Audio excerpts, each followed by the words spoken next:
반갑습니다. 대기업 시청자 여러분들, 그리고 에이프로젠 바이오로직스 주주님들. 이 에이프로젠 바이오로직스 같은 경우 생물보안법과 유상증자 모멘텀을 갖고 주가가 지속적으로 좋은 움직임을 나타내주고 있는데요.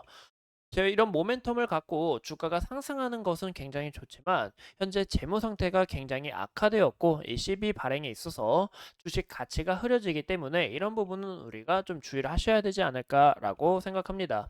오늘 이 에이프로젠 바이오로직스 함께 알아가 보면서 앞으로 우리가 어떻게 바라볼 수 있는지 지켜보도록 하겠습니다.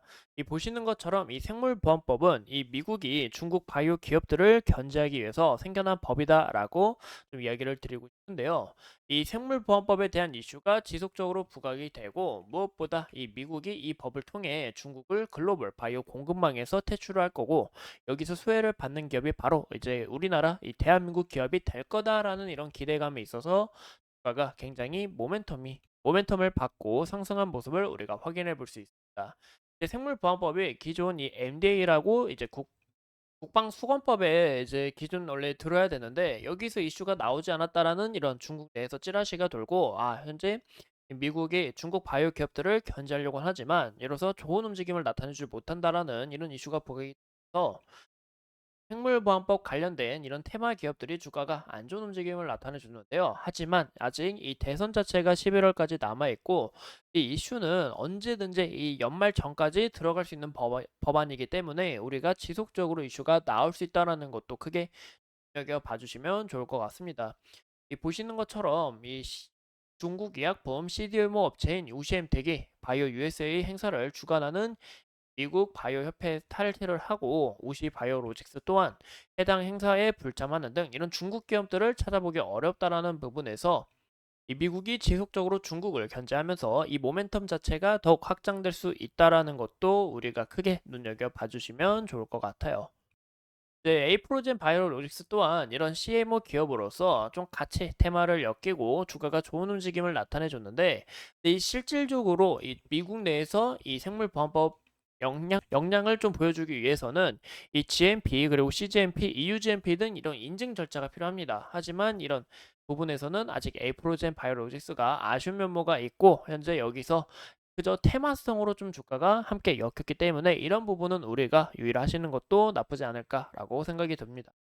이 무엇보다 OCM텍과 우시바이오로직스를 보면 북미 고객사가 굉장히 많은 것을 우리가 확인해 볼 수 있는데 이제 우시바이오로직스 같은 경우 매출 50% 이상이 미국에서 나왔고 우시엠텍 같은 경우 이 70% 정도가 미국에서 나온 만큼 여기에 대해서 미국 기업들도 굉장히 흔들릴 수 있다라는 거예요. 왜냐?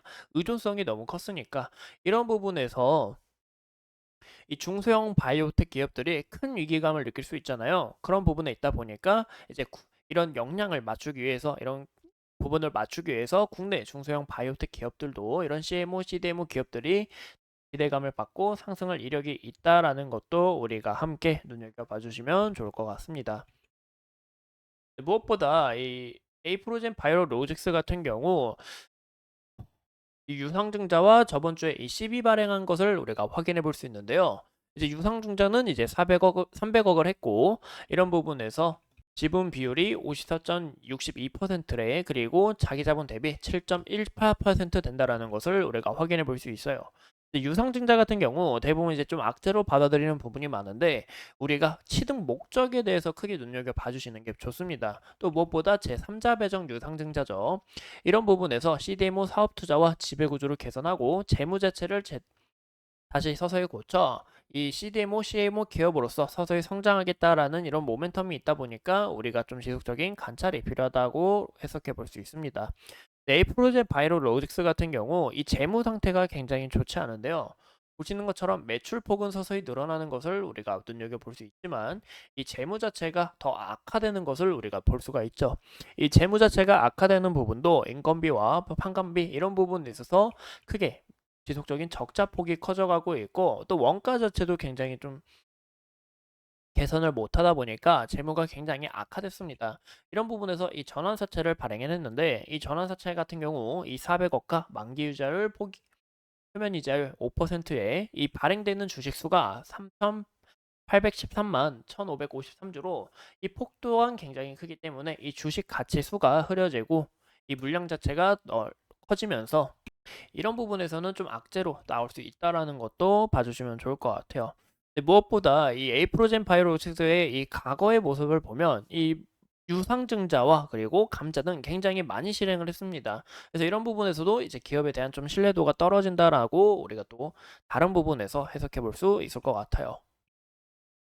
에이프로젠 바이오로직스 같은 경우 모습을 보시면 여기에 대해서 주가가 상한가를 간 이력이 있고 갭상승을 하면서 굉장히 좋은 움직임을 나타내 줬는데, 현재 우리가 좀 차트를 크게 봤을 때 아직 상당 부분의 매물이 많이 쌓여 있기 때문에 주가가 어느 정도 올라가다가 대부분의 차익 실현 물량으로 크게 조정을 받을 수 있다라는 것도 항상 염두에 두시면 좋을 것 같습니다. 지속적인 하락 추세에 있어서 어느 정도 추세를 전환하려는 이런 움직임을 나타내려는 게 아닌가라고 생각이 들 수 있어요. 하지만 이런 움직임은 우리가 주봉으로 봤을 때도 보시는 것처럼 지속적인 하락 추세의 역별 상태에서 이 상승 추세로 전환할 만한 이런 움직임은 나타내주지 않았고, 거기에 대한 이 거래량 자체도 크게 좀 아직 반영되지 않았다라는 부분에서 현재 주가가 앞으로 재무가 개선이 되고 CMO, CDMO로서 서서히 성장할 거다라는 부분이 부각됐다라고 봐주면 좋을 것 같습니다. 이 부분에 있어서는 현재 주가가 어느 정도 상승세로 전환을 했을 때 그때서부터야 우리가 지속적으로 좋은 움직임을 나타낼 수 있지 않을까라고 생각이 들고, 현재 움직임에 있어서는 보시는 것처럼 60일선 다시 한 번 더 올라주면서 여기서 지지를 받으면서 구름대 소화하는 이 매물을 소화하는 과정이 더 중요하다라고 해석할 것 같아요. 현재 구간에서 보시면 여기에 딱 저항 라인인 것을 우리가 확인해 볼 수 있습니다. 이 저항 라인에서 이 물량을 소화하면서 주가가 움직임을 나타내 주느냐, 아니면 여기서 저항을 맞고 주가가 떨어지느냐, 그런 부분도 우리가 체크해 주시는 게 좋을 것 같아요. 여기 보시면 상당 부분의 매물이 두껍게 쌓이는 만큼 이런 부분에서는 좀 유의를 하시는 것도 나쁘지 않다라고 생각이 듭니다.